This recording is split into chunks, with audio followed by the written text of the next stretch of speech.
要按加号，按加号变成打勾就加入媒体库了。加入媒体库，然后现在萤幕右下角有没有看到媒体库？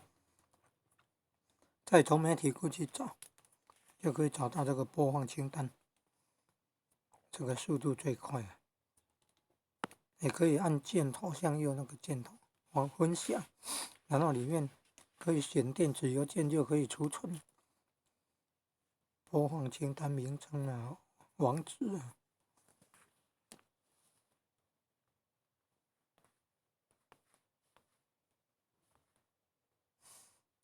文史哲学，